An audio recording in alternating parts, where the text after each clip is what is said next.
Lahore high court में smoke के तदारुक के लिए दायर दरख्वास्तों पर समाअत हुई, जिसमें कमिश्नर लाहौर मोहम्मद अली रंधावा समेत दीगर अफसरान अदालत के रूबरू पेश हुए। मज़ीद जानते हैं इब्रार यूनुस की इस रिपोर्ट में। लाहौर हाई कोर्ट ने कमिश्नर लाहौर को हदायत करते हुए कहा कि स्कूल कॉलेजेस के इलाकों में अगर काला धुआं छोड़ने वाले कारखाने हैं तो इतला दें। लाहौर में स्मोक का सबब बनने वाली गाड़ियां और मोटरसाइकिलें बंद करने का हुक्म। पंजाब स्मोक के तदारीक के लिए हफ्ते में 2 रोज़ कोरोना तर्ज के लॉकडाउन की तजवीज़। लाहौर स्मोक के खात्मे और तवानाई की बचत के लिए मार्केटों के नए औकात जारी। अदालत ने कमिश्नर लाहौर को मजीद हदायत देते हुए कहा कि काला धुआं छोड़ने वाली फैक्ट्रियों को सील करके डी सील ना किया जाए और तमाम स्कूलों कॉलेजेस के बच्चों को काला धुआं छोड़ने वाले कारखानों की इतला देने के हवाले से आगाही फराहम की जाए। दौरान समाअत जस्टिस शाहिद करीम ने स्मोक की सूरत हाल पर इज़हार नाराज़गी करते हुए कहा कि स्मोक की मौजूदा सूरत हाल की ज़िम्मेदार मौजूदा हुकूमत है। शहर की जो हालत है वो आप देख लें, आप शहर के मालिक को आप कुछ कर सकते हो।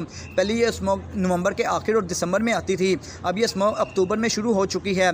अदालत ने फौरी स्मोक इमरजेंसी नाफिज करने की हदायत करते हुए कहा कि स्मोक मेरा मसला नहीं, ये हम सब के बच्चों का मसला है। बाद अदालत ने केस की मज़ीद समाअत 3 नवंबर तक मुलतवी कर दी।